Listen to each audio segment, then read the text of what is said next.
Okay, so over the past week, the majority of my time has been spent on playing this, Scarlet Nexus. And the short version is this game was so fucking fun that I had trouble putting it down. I work part time, so I have a lot of free time. I have a lot of days off. Even the days I work, I still have quite a few hours where I can do shit.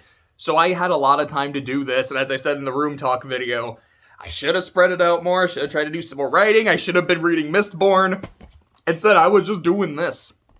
As you notice, there are two characters on the cover, and if you played the game, you know there are two story modes. There is one for Yuito, there is one for Kasane.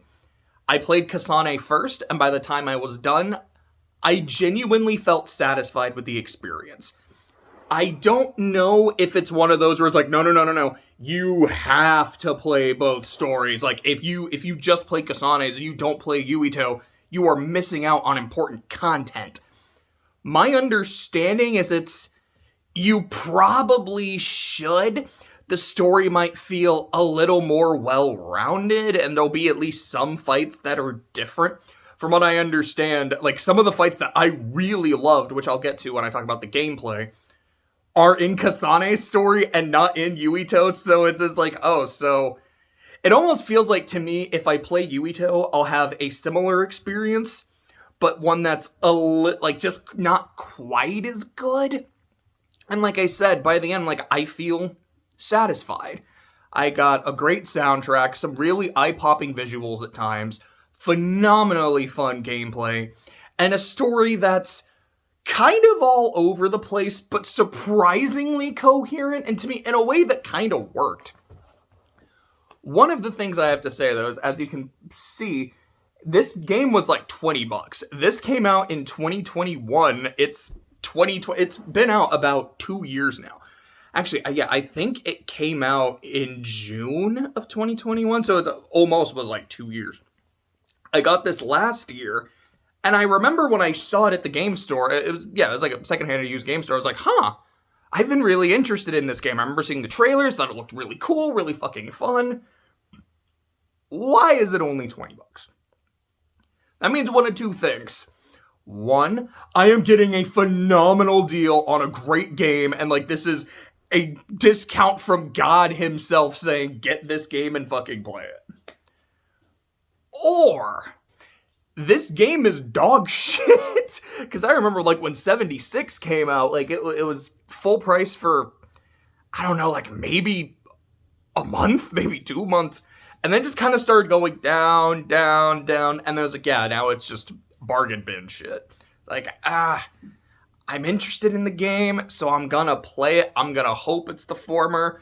I really hope it's not just bargain bin trash, and as you heard me say a little bit ago, to me, it's not. I had way too much fun. So whoever had this, got rid of it, and then my game store who gave it a good price, thanks, it's sincerely appreciated. So, with all that being said, let's start going into the specifics, starting with the presentation. The OST is fucking bussin'. This is one of those games where I cannot start humming a song off the top of my head. I don't remember, aside from like the opening, which I never skipped. It's not like a phenomenal opening song, but I did enjoy it. It's not one where I'm like, okay, I remember this song, I remember this song, I remember this song. It's a lot like Across the Spider-Verse. I don't remember like a single melody from any of the songs I was fucking hearing. But I remember every time a new song came on, I was kind of vibing in my seat. It's like, damn, like, this slaps. This is really good. This is getting really catchy. And to me, Scarlet Nexus is very similar. I just really liked the soundtrack as it was playing.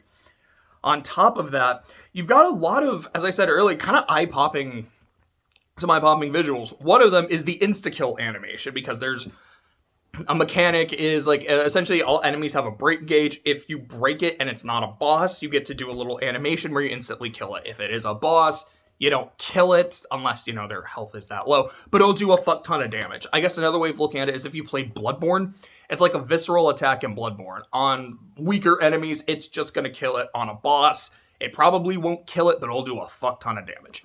Except that's more of a parry mechanic than a full break meter, whereas this is a full break meter. But those are really fun to watch.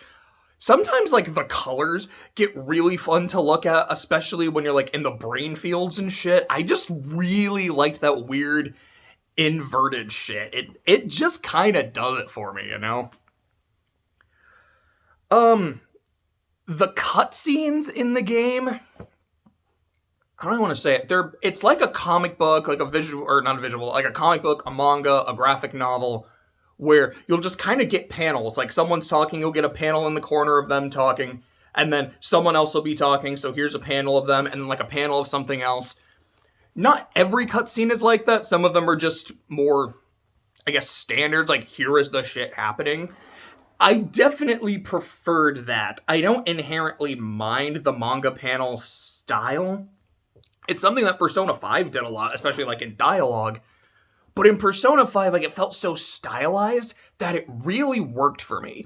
Here it was just, yeah, here's just a panel of someone talking. The, like, portrait or the splash art doesn't really look that cool. Like, the borders around it don't look, like, really stylish or anything. Like, there were so many times in Persona 5, I really felt like I am playing a graphic novel. This is so cool. Here it was just, this is just kind of how we're doing it. It wasn't bad, but it felt kind of lacking, especially because there's, like I said, just other things in the game that just really popped. It's like, that's really fucking cool. This is really understated of an idea, but it's fine, I suppose. The only other thing for a presentation I really need to talk about, well, I guess there's one other thing, I'll put a quick pin in that, is the voice acting. I played it with English voices. My general thing is, if a game has English voice acting, I'm probably just going to play the English voice acting. If I know specifically that, like, the English script is really bad for whatever reason, I won't do that. I will play the Japanese one, and then hopefully the subtitle, well, even then, like, the subtitles would probably match the English script, so it wouldn't matter. But I feel like in modern games, that's not really a thing anymore. It is just like, this is, I say that, but I know there's a lot of shit about Reverie where people really don't like the localization. Anyways, I just, English is, it's the language I fucking speak. It's the one I understand. It's the one I read. That is what I go for on default. I think the English voice acting in the game is fine. There were times, I think every now and then I was like, that's a really well-delivered line, but overall I was like, it's consistently good. I felt like I was rarely impressed by it, though. Like, I remember, like, I played Abyss pretty recently, and I remember, like, I've said a lot of shit about Abyss that didn't work for me. The voice acting is not one of those. I thought the voice acting was often really, really good. This is one where I felt like, it's serviceable, it's fine. On occasion, it can sound really good, but for the moment, it's fine. Yeah. Sorry, I got a little snot from my nose. That's fucking gross. Anyways, let's take the quick pin out. This is a game with some customization with your characters. You can just have them, like, wearing stupid shit if you want. I feel like I have to say that because I have save data from Tales of Arise. It gave me 2 pieces of cosmetics from Arise. One is Alphin's, like, half-broken mask. It kind of looks like this. I think I covered this. That's the snot hand. So, like, kind of like that. I don't know if I'm doing it right. And I just put that on Kasane, so for most of the game, she was wearing that, and I thought it looked cool. The other piece of equipment is Hootle. You know, Ridwell's little pet owl. So, for most of the game, there's just a fucking owl on Kasane's head. So, the main party members in her story, that's Kyoka, Shiden, Kagero, and Arashi, because they were part of the crew, everyone had fucking Hootle on their head. I know I gave Arashi some sunglasses. I gave Shiden, like, a thing of goggles, and later he gets Captain Seto's mask. I don't think I actually gave anything else to Kagero. Like, I thought about giving him, like, some glasses or something. I'm like, no, I like the heterochromia. And then find out it's an artificial light, it's not heterochromia. So it's not quite as cool, but I still liked it. Kyoka, I think I gave Kyoka sunglasses. I'm not sure. That sounds right, though, because I was like, oh, that looks cute as fuck. Like, she'd getting those. But, like, I had to bring it up, because I remember that was one thing in Arise. Like, I have a lot of problems with Arise. There's a lot of things I do like about it. just the weird character customization that you can do in that game. I know you can do it in other games too. In Berseria, everyone had a 10-gallon hat. Except Magilu. He was like, she already has a fabulous hat. Everyone else, though, we were getting one. That's the symbol of the menagerie, I guess. Magilu's menagerie. But so overall with presentation, there are some elements that I think are more serviceable than really good. And I don't want to quite give it a perfect score because of that, but I feel like a 4.5 out of 5 for me feels really fair. So moving on to the gameplay, like I've said, I couldn't fucking put this game down because it was so ludicrously fun. Like, how did I write it down in my notes? It said, the game starts off as just being fun, and by the end, it is a chaotic mess. And I mean, like, it's fast-paced, it's frenetic. I remember there were times playing it, even before some of the ludicrous bullshit by the end of the game, where I thought to myself, while playing it, know exactly what is happening.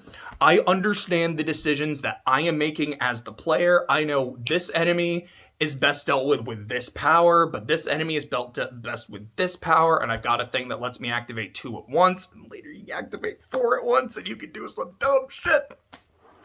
It's like, I know actively what I am doing. As chaotic as this looks, as messy as this looks, it's still really easy to follow when you're in the driver's seat. My roommates, if I was one of my roommates walking by seeing this, I would have no fucking clue what was going on. I would think there was no rhyme or reason to the chaos, but I would see me in this, like, it looks like he's having fun. It's like, do you know what the fuck is going on? Yeah, I know what the fuck is going on. All right, have at you. Have a good time. So, the basic things of gameplay, when you don't have a lot of upgrades, because there is a skill tree, every time you level up, you get some points. I don't remember what the number is. I don't know if you always get 3 points. I think it's sometimes, like, early levels, I got a little less, and then later levels, I got a little more. I could be wrong about that. Maybe it's just consistently 3. But regardless, level up, you get some points. You put in your skill tree. Some of it is, here's an extra ability, like a second jump. Other times it's just, you do a little bit more damage with your physical moves, a little more damage with your psychic moves. You now get an extra attack when you're in the air, etc., etc. But your base kit, I now want to hold a controller. Because it's one of those games where every fucking button on the controller does something. Something I remember saying to myself pretty often, especially in the early game, is this reminds me a lot of Astral Chain. Just, kind of like its aesthetics, its soundtrack, the fact that every fucking button does something, like how fast-paced combat is supposed to be. It reminds me a lot of that, but I like this one a lot more. Because I remember the controls in Astral Chain at times felt a little clunky. I remember liking the art style, but there were times where I was like, I can't look at this anymore. It just hurts my eyes. I think it was just something to do with how it looked on the Switch, which is the only system it's on, but for some reason it just didn't quite gel with me the way this one did. But remembering the controls, X is jump. You get one jump, but you can later get a double jump. Circle is your dash. You don't have a block. It's not a roll. It is just like a dash, but you can dash in. I don't think you can dash in any direction because I don't think it's ever diagonal, but you can dash forward, back, side, side. You cannot dash in the air until you get an ability, and then later you can get another ability in your skill tree to have a second dash in the air. That's X, circle, square is kind of your normal attack. I believe you get 2 in the air and 3 on the ground. Later you can get a 3rd in the air and I believe a 4th on the ground. Triangle is a backstep attack that ups your psychokinesis gauge. So essentially, I'll just say your magic gauge, makes it a little easier. It rolls off the tongue better. But essentially, like your power gauge. Like it will fill in time. It will fill by doing other moves. But it's like triangle moves in particular will make it gather a lot faster. You can also do that in the air. R1, because you have a menu of essentially your party members, because you can borrow their powers and you can stack a few at a time. There's a part in the game where it's like, okay, you have 1, and then the skill tree you can double it to 2. Then later the skill tree you can double that to 4. R1 essentially lets you activate some of those powers, which are then mapped to the face buttons. L1 lets you do another kind of ability with those party members, and then later, when the characters from the other storyline join you, you can double tap R1 to kind of flip to their side, or double tap L1, I think, also to kind of get to their side. R2 is your to use your magic. It's you hold it, you'll pick up an object and throw it, and then you can do follow-up attacks with that as well. L2 is the same thing, but it's R2 is just you throw a random object. L2 lets you interact with specific objects. Like you might pick up like a power line, and then it's like, okay, smack them with the power line, smack them again with the power line. Or there's a bus. You are now riding on the bus, and you get to move the bus around and hit shit, etc., etc. That, I feel like, is the basics. And, also, I think if it's square and X together, lets you do... It's kind of what it is. It's like a flip attack. It's like, it gets you in the air, it knocks enemies airborne, and then you can start comboing them in the air. So there is a lot... Oh, yeah, also just the other shit. Start brings up your menu. Also, R1 and up also bring up the menu. Kind of weird. Touchpad brings up the map. The D-pad, left and right, lets you scroll through your items. Down lets you use your items. I don't remember what the up button does. That might be the only button on the controller that doesn't do anything. And then, of course, right stick, movement, left stick, camera control. I might have gotten those backwards. But one is that, and then if you hit them like both together, actual R3 and L3, you can go into a super mode once you've unlocked that part of the game and shit. There is a lot. It's really, really fun, though. I feel like the early game, when you're just kind of doing a lot of the basic shit, like I've got some basic moves, I have a single jump, a single dash, and my psychokinesis. It is fun. But it's once you start getting the other shit, like, oh, okay, now I have extra attacks, I have extra jumps, I have extra dashes. Just makes it a little more fun. Like, I can stay in the air longer, and I love staying in the air when I play games like this. But it's the SAS, I don't remember what that stands for, but that's the borrowing powers mechanic. Once you get that, and you start getting multiple powers you can switch between, especially once you get multiple powers you can activate, to me, that's when the game goes from, this is a really cool idea that is executed well and pretty damn fun, to, holy fuck. My favorite shit, because with Kasane, your main powers are invisibility, which what invisibility does, aside from the obvious, enemies can't fucking see you, your attacks become crits. Duplication, which at first is whenever you throw something with your psychokinesis, you throw an extra copy of it, and then later it'll actually make copies of you. That's, so Kagero is invisibility, Kyoka is duplication, Shiden is electricity. I don't remember what that's technically called, like something, it's something kinesis. But it's when you're on that, your attacks become electric, so they do more damage. If an enemy is wet, it'll do more damage. You can also fuck something up enough to inflict shock, which essentially just means the enemy is stunned, so you can beat it up more. And then the other one that she has is hypervelocity, which is essentially bullet time super speed.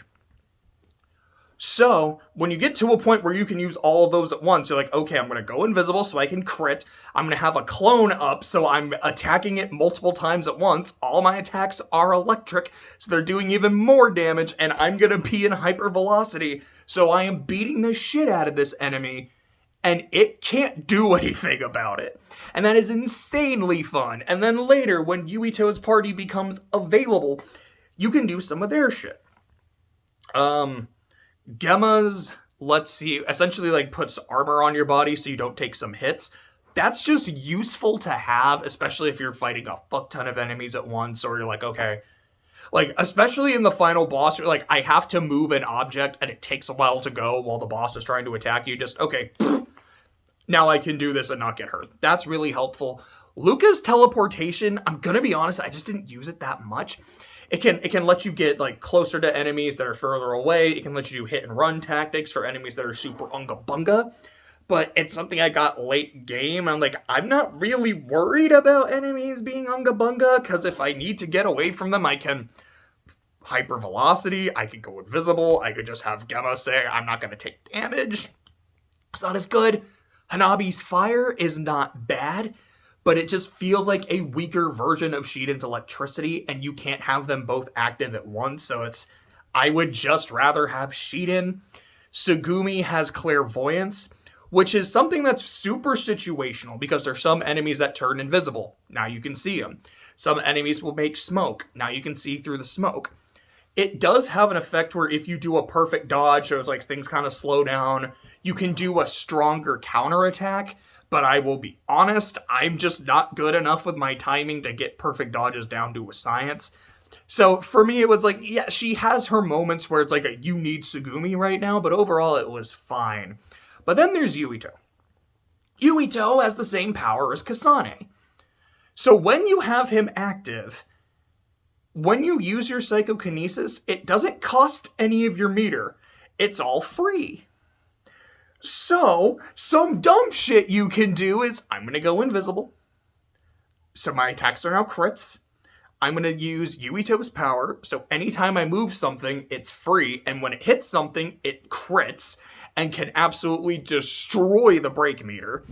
Then, I'm going to make a clone, and so now, every time I throw shit, not only is it critting, not only does it cost no meter, but I can throw multiple things at once. That combo is really satisfying. You don't get it till late game, but it's nutty. And it was just really fun experimenting with abilities, seeing what they do, seeing how well they go together, because I really felt like Kasane's in particular, and that's kind of another reason I don't want to play Yuito's as much. It's I kind of have to do all that shit again and like get all those powers and whatnot again. But I feel like Kasane's gel really well together. Like if I have all four at once, they're all actively doing something. If I have all of Yuito's on at once, it's like, okay, I fire, that's more damage. Gemma, that's defense. Okay, like those are nice to have, but then what the fuck am I doing with teleportation? And then what the fuck am I doing with Sugumi unless I'm in a situation where I need it? There might be situations where it's good to have all four, but I look at Kasane's and I'm like, no, like if I can have all four of these up at once beating the shit out of mobs, I'm going to, because they actively complement each other super fucking well. Okay,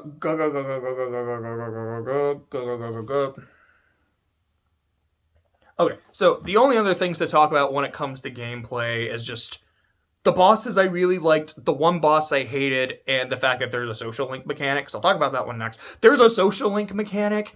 It's the way chapters are divided. It's here's your main phase. It's like here's you going through a level, beating the shit out of enemies, fighting a boss. Not always. I think there's like a couple levels where you don't fight a boss at the end, weirdly enough.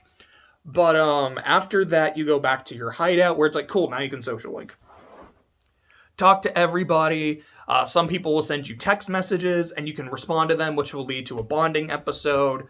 Or you can just talk to people there and do a bonding episode, which you kind of like social links Persona. You're not always going to rank up when you hang out with somebody, but sometimes you do.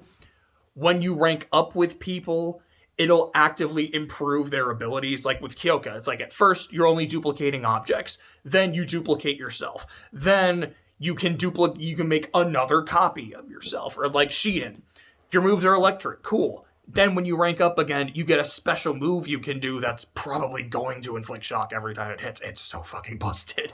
Like, etc., etc. I think the like invisibility and hypervelocity, when they upgrade, they just last longer, which is really, really nice for those powers. So you are incentivized to do the social links. In terms of like the characterization and depth they give, that's more of a narrative thing. It's like, I think they're fine. They're pretty, I think they're okay. But the gameplay elements they can give I feel like make them really fucking helpful. So talking about the one fight I didn't like, it was kind of an entire level I didn't like. It's the first time Kasane goes to the factory. it's a level where, like, you're doing a bunch of running around, and it's like, okay, I want to go this way. Well, you can't. You need this key card. Oh, okay, I found a key card. Well, yeah, you found that key card, but you need this key card. So now you got to find where this key card goes.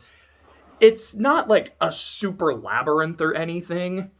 And thankfully, this game has a map. The last couple of games I played did not have dungeon maps. It's nice to have one, so, because there were times where I got a little lost, or got a little turned around, like, okay, let me, like, recalibrate. I now know where the fuck I'm going. It's so helpful. Game should have these. But anyways, point. Excuse me. The level's not awful, but it felt kind of annoying. And the boss you fight at the end is this massive tower that has, like, a bunch of shields on it. So the way it works is it summons a bunch of monsters. You fight the monsters that make bombs. Then the boss will lower its shields. You're supposed to throw the bombs at it to do more damage. And then maybe, like, if you can, hypervelocity to get some more extra damage in. Rinse and repeat. The problem I had is when I was throwing bombs at it, the bombs would just miss. Like, here's the enemy, here's the bomb, and instead of going boom, it would go just, like, completely miss it. And it happened several times. Like, this, I know what you're trying to do with this fight. If it worked, this would probably be really fun. But it's just not working. This is a slog. This fight sucks.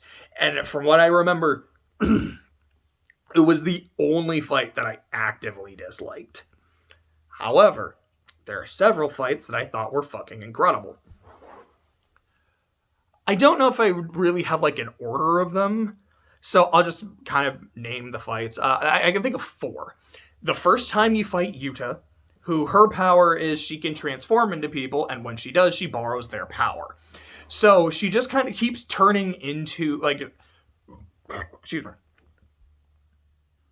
She has a twin sister that's power is, like, sound manipulation, making sound waves. So at first you think you're fighting the sister who's doing this shit. You're like, okay, that's not a problem. Then she'll, like, turn into Arashi and then start using hypervelocity. So you don't know where the fuck she is. You can't keep up with her. I think she can turn into Kagero and just go invisible for portions. She can turn into Kasane and start throwing shit.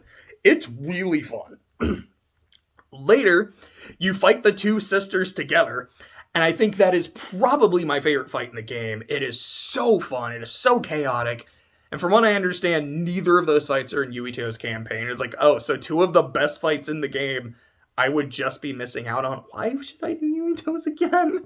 Like, I've already experienced Peak. Why would I go just down to the fucking base of the mountain? The fight, and then in the final level, there's the fight against the circus other, which is just, like, multiple phases. And it just keeps, like, getting bigger. It gets bigger, it gets cooler. Its shield is a little annoying, but it was still really fun. And then the final boss. Basically every phase of the final boss. Like, at first you're like, okay, I'm fighting another magic user. You know, powers, whatever, just magic. Fighting him, really cool, doing a lot of cool shit. Then the bot, like, super form where you're fighting. There's all kinds of just weird shit happening. But it's really fun. At least I thought it was. I thought it was super engaging. Just a lot of creative set pieces throughout that fight. Then the final part where it's a 1v1, but then your party members are kind of slowly filing in and you're slowly getting access to the powers back. Like, that's hype. I liked this. This was really good. And that's basically what I have to say about combat. I liked this. It was hype. It was really good. Yeah, there's one level I don't think is that good.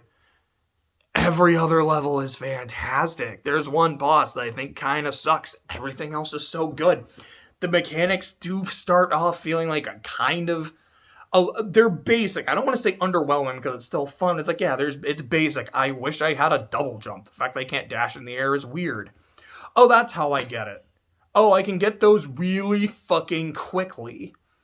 Okay, let's go. And then just feeling the combat evolve and get deeper and the cooler shit I was able to do. I gotta be honest, to me, this isn't even a 5 out of 5. This is a 6 out of 5 for terms of gameplay. It was just so fun.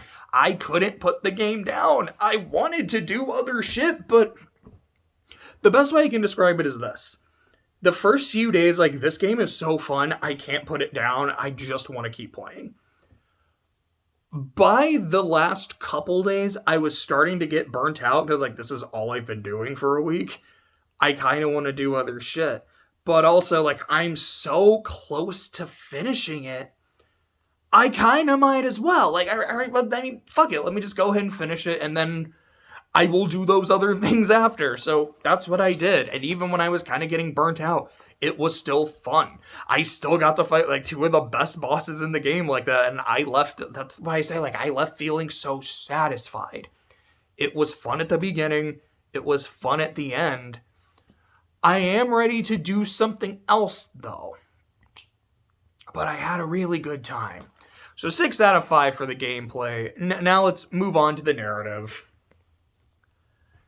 So the absolute basic no spoiler narrative, which, I mean, we're going to do full spoilers. Probably should have said it earlier. I need to get into the habit of saying it at the very start of a video. It's already spoiled the fact that the other party joins you and shit. So I'll have to make a note where I say in the description, full spoilers, blah, blah, blah, blah. Anyways, point.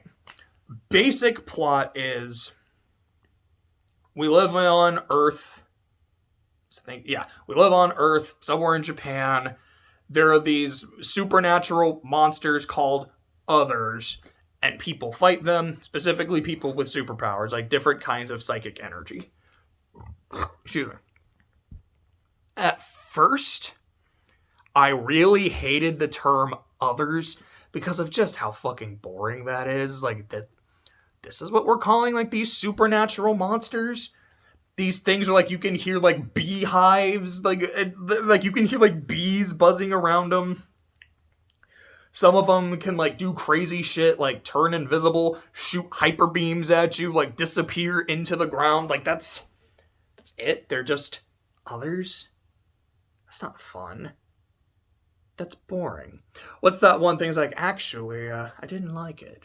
Actually, it was horrible.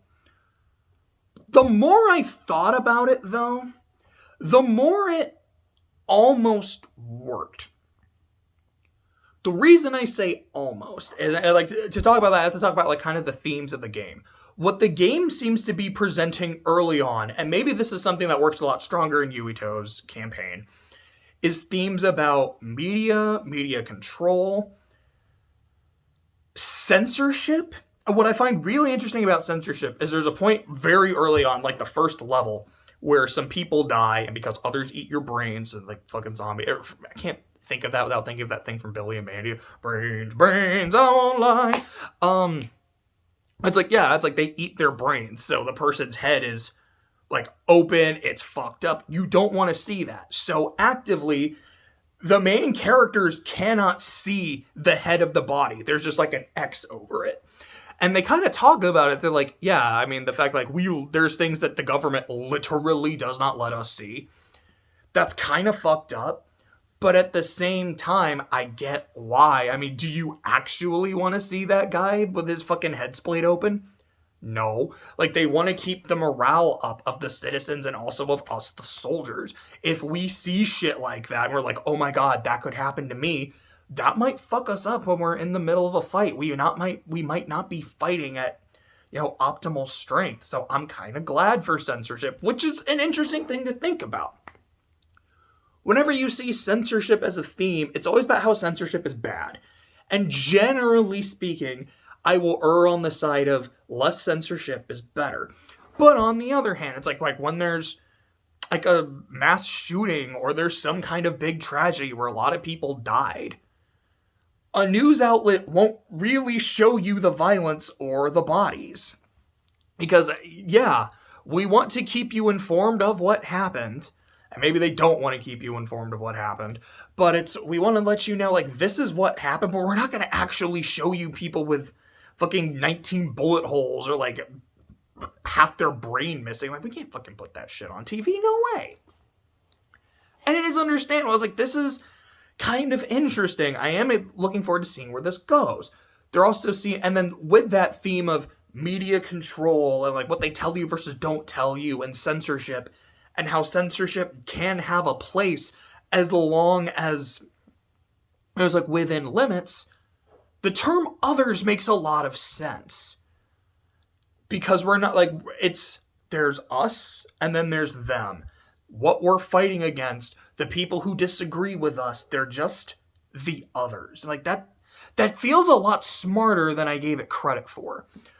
The reason I say it almost works and doesn't quite work is because while there's these themes in the start of the story, they're kind of gone and dealt with really quickly. It's like we don't, like, in a sense, we kind of keep talking about, like, government control and conspiracies and shit, but it felt less of a really interesting idea of, like, okay, this is the power of the power and the danger of censorship and, like, the media and shit, and just more of, yeah, like, the government's doing some shady shit, but this government's doing some shady shit, and those guys are crazy cultists, and they're doing crazy shit. I'm like, it felt like we were really going to go in a super interesting direction thematically, and we're not really doing that anymore. Instead, it becomes a story about time travel, time loops, and moon colonies. The best way I could describe the actual plot of Scarlet Nexus, at least as far as Kasane's story is concerned, because it's the same story, it's just told a little differently. It's a coherent fever dream. It's a fever dream because shit just kind of happens, and sometimes it's really out of left field. But it weirdly kind of makes sense in the world that's constructed. And even if you're like, what the fuck are you talking about? You kind of step back for a second, you're like, actually, hold on. This was kind of foreshadowed, or I just had an inkling about it. For example, Madoka Magica is like one of my favorite works of fiction of all time. I absolutely adore it. So as soon as really early on, it's like, they're these monsters, and they're the others, and they're talking about, like, you know, government conspiracies and censorship and shit. At one point, I'm like, okay, so when are we going to get to the twist? The others are actually people. And we got there really fast. It was like chapter 2 or 3 out of 12. I'm like, oh, I figured this was going to be way later. I didn't think we'd get to it that quickly, but okay. At one point, there's a rebellion and shit's going on because of the different government conspiracies and shit. I was like, I didn't even know there was a place that was being oppressed that could rebel. Like, that's the one that I felt really came out of nowhere. But I'm like, okay, maybe I just missed that. When we find out about the moon colony, I'm like, what the fuck? Actually, though, these people, Togetsu, what do you mean, these people? The people from Togetsu are noted as being very religious, kind of culty, and Kagero, who is from there, is like, yeah, like, they always look up toward the moon, almost like the moon is their deity or something. So when you find out that they are people who are descendants from people who went to the moon or were from the moon, like, no, that actually kind of tracks. I can buy that. When we actually get into the time travel shit, before that happens, Yuito says to Kasane, hey, I think we've met before because I remember you. I remember someone who looked like you, who had that same hair clip that you have, saving me when I was a kid. And Kasane going, he's like, no, this is like one of a, like, this is something my sister made for me. I never did that. They're like, oh, time travel. Got it. And then when it happens, like, that makes sense. The first time, like, literally the start of the game where they talk about, like, the world and, like, our founder, Yakumo, I think was his name, like, Yakumo Sumeragi. I'm like, oh, he's going to be the final boss, isn't he? I just kind of figured he would be, and from a certain point of view, I was right. Again, like, time travel bullshit. But a lot of it, it's as out of nowhere as it kind of can be, and it's just, oh, this is what we're doing now? Sure. It kind of all makes sense, bizarrely enough. I would say, for me, there was one real missed opportunity, and it's the fact that, at least in Kasane's story, which I don't know why you would even do it in Yuito's story, I mean, I guess I can kind of say, but Kasane, you never meet Kasane's adopted family. Because she says, like, yeah, I was adopted into the Randall family, which is, like, a big corporation. Her adopted sister is, like, the heiress of the family, and the two of them are super close. When her sister Naomi dies, quote unquote, really early on in the game, you know, Kasane does get a message from the family saying, like, hey, you were supposed to protect our little girl. Never talk to us again, blah, blah, blah, blah. So from that perspective, okay, it makes sense that you don't really get anything from that perspective, because Asane's like, look, we weren't close and they're cutting off all ties with me. But I wanted to at least get something out of that. She talked about, like, yeah, family life with them wasn't good outside of Naomi, but you never really learned specifics. You never really talked to them. You don't know how deep in the conspiracy the Randalls really are. I was hoping for that, and we just didn't get it. Also, by the time Naomi truly dies, so she turns into an other, so she dies, but then there's a point where she actually does. Which is one of the moments in the game where it's like, okay, I think the voice acting here is, like, really good. Is afterwards, because at this point, Kasane understands her time travel abilities, because she does not have psychokinesis, she has gravikinesis, so it's not that I can't just move shit with my mind, I'm actively affecting gravity, and when you've got gravity manipulation, you can get to black holes, you got relativity, so you got time travel. Again, what the fuck are we talking about? But also, no, this kind of makes sense. It feels coherent, surprisingly, and I have to give it points for that, man. Someone's like, hey, like, you can time travel. Do you think you should do that? Like, you could time travel to when Naomi died to, like, try to protect her or whatever? I don't remember what Kasane said. I remember her answer was no. I don't remember why it was no. But it wasn't, we're not at the point in the game yet where we're like, oh, okay. Time travel actively has problems. Like, it's made a giant black hole in the sky, and the more time travel happens, the bigger it gets, and it's going to destroy the world. Actually, no, I think by that point, no, I take that back. She had already learned that. So scratch what I was about to say there. I will say, though, by the end of the game, that is the main conflict with the main antagonist, with Karin Travers. He is someone who wants to keep going back in time, redoing shit, to save someone he cared about. And as someone who loves Madoka Maguka, and as someone who loves Steins Gate, yeah, I love those kinds of stories where it is about, I am going to redo this until I get it right. And just how hard that is when literally fate itself is against you, having to overcome it. And what that takes, the fucking toll it takes on a person's mind, on a person's soul, and watching them persevere through that is heartbreaking, but I love it. And then here it's, no, that is the bad guy, which I can see, it can make sense. But when the main characters are saying, it's like, no, it's like, when shit happens, you have to live through it because, to suffer is human and we become better when we suffer, blah, blah, blah, kind of shit. It's like the end of P5R, which I should probably make a note in the thing too. It's like full spoilers for this. I'm also going to spoil the end of P5R and Trails to Azure. But it's like the end of Persona 5 Royal and Trails to Azure because it's very similar conflicts at the end. I can fix the world, I can fix all the shit that has happened, and the main character saying, no. To me, it really works in Persona, because you've seen how the characters have grown. At least for me, I know I've talked to Clay about it, he's like, it doesn't work for me, but for me, like, I see how these characters have grown because of their suffering, because of the shit that has happened, and I do feel like if you take that away, if you make their lives better, something is genuinely lost. An important piece of their humanity is lost. Azure makes a similar case. However, there's also the fact that it's like, well, the antagonist is trying to say, I can fix a lot of the horrible things that happen in the world. The main characters say, that's bullshit because bringing back people who have died cheapens their loss, it cheapens their sacrifice. And the fact that the world has gone on, and like my brother dying has made me a better person. The shit that has happened to Ellie and her parents has made her a better person, etc., etc.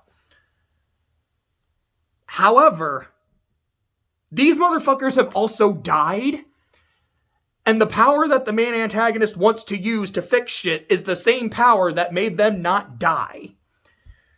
But he does not call them out on that. He doesn't go, okay, Interesting point. However, you have benefited from this same power. So, does that mean you guys think you're better off as dead? Like, you have no real you have no standing to make this argument that what I'm trying to doing is wrong when it is literally the reason you're in front of me right now. And I wanted that. I wanted him to call them out on it, and I wanted them to argue it and say, whatever it was they were going to say. Maybe they would say, you're right, we really don't. Or it's like, the fact that we benefited from it, I don't know. I have a lot of fucking problems with Azure. It could have worked, but for me it didn't. In Persona, it really works. Here, I don't feel like the characters were interesting or like deep enough for me to have really made that argument work. It's like, yeah, kind of, almost, but not quite. And so, overall, I liked the story. I had a lot of fun with the story. I didn't know where the fuck it was gonna go. It felt like it was going off the rails all the time, but then I realized, oh, we're still on the rails, just we took an unexpected turn, but this kind of all works.